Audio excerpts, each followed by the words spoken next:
All right, this is a 300-point match of Clan Wolf Star versus some Inner Sphere shenanigans. I probably shouldn't turn that. There's a Panther, 2 Spiders, a Locust, an Assassin, a Cicada, a Clint, and a Zeus. I suppose the Spider will be played by one of them instead of this one. The Inner Sphere also brought 2 Cheetahs as air support. Alright, end of deployment. We have the Timberwolf, the Man-O-War, and the Summoner are all, Gargoyle, not Man-O-War, are all walking on to this side of the field. We are in an Arctic landscape, which is all the white stuff. The buildings are covered in snow. The Zeus and his 3 lighter friends showed up. The Clint, the Locust, and the Assassin are all hoping not to die this turn. However, the Inner Sphere scum have the initiative for the turn. End of turn 1. Clan Wolf has showed up. Not exactly using the terrain. The Inner Sphere have decided to start moving closer, and they are hugging the terrain quite literally. And then the airplanes are 1 turn from harassing the battle mechs for the rest of the game. And to start turn 2, the Inner Sphere has initiative. End of turn 2. The Spiders have chewed on this gladiator, and he's quite unhappy. He has 1 point of external left, where they didn't get attacked at all. Well, right around the corner, the group of hate decided to completely remove 2 mechs and mess up another one. The Pouncer did the initial hit on the Zeus X. The linebacker finished him off.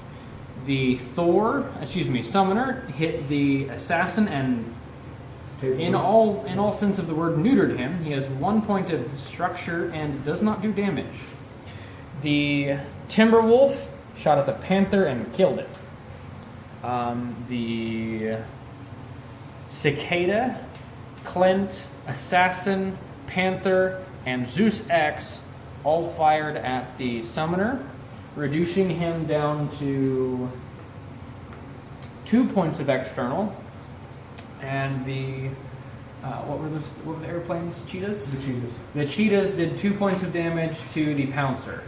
And that was the end of turn 2.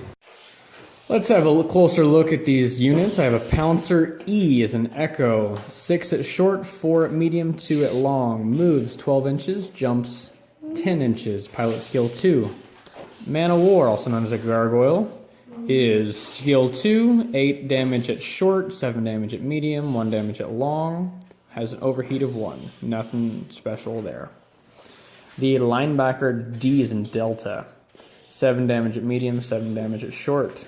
Skill 2, moves 12 inches. Has rear-facing weapons. Pretty good. Mad Cat S, also known as a Timberwolf S. This is the Mad Cat that jumps. Does 6 damage at short, 6 at medium, 2 at long. Overheats by 1. If I had brought a Narc, he would be able to do 1 more point of damage because he brings SRMs.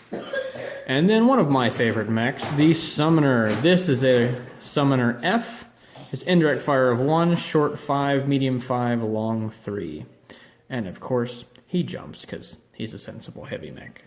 Alright, now we're going to look at this free Rasalhague Republic.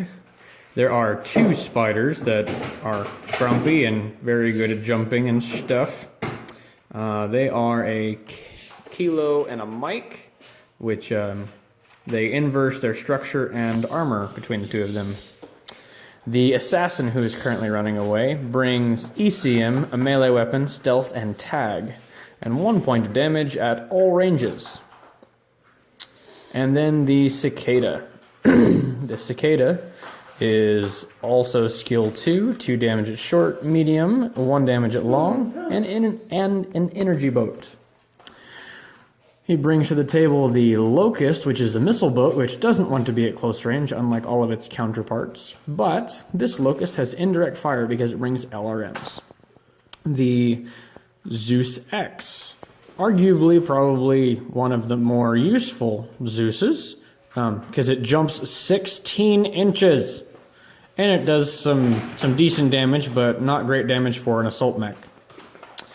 A Panther-13K does 2 damage at short and medium.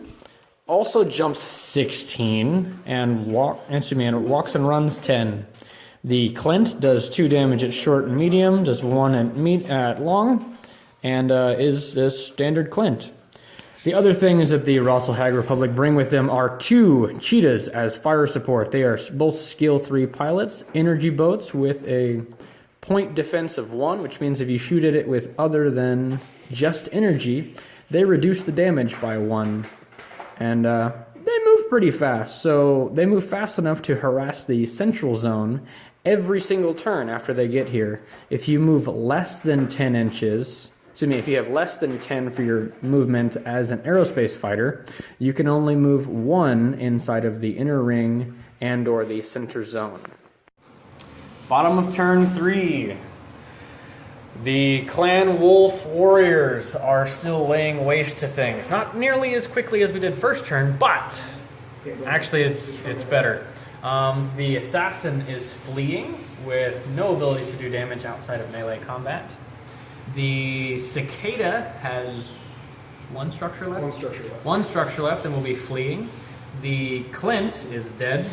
The 2 spiders decided to jump on top of this building and were critically punished by a linebacker who does 7 at medium range and a Timberwolf who does 6 at medium range, which did excess damage to both of the spiders and they were not happy.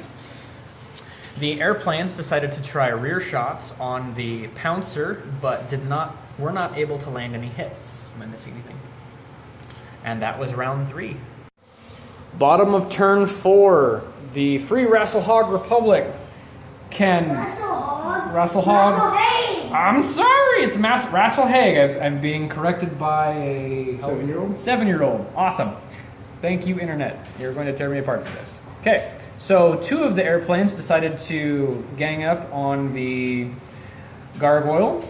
The Locust also joined in and did the final point of damage to remove the Gargoyle from the game. They were able to hit the Pouncer in the back for 3 points of damage. And then the Thor, the Pouncer, the Timberwolf, and the Gladiator tried to wipe off 2 cheetahs from the game, but only successfully removed 1 due to excess firepower from the Gladiator. Now, the linebacker did his job and killed the Locust because that was his job this turn. So that leaves a Clan Wolf Star minus their assault mech, and then the Free Rasalhague Republic Rasalhague, my bad, has a single cheetah flying home going, I don't want to die. A Cicada and a... Oh yes, a Cicada and an Assassin both were able to flee the battlefield to go get more friends. And that is the conclusion of our game in 4 turns of 300 points.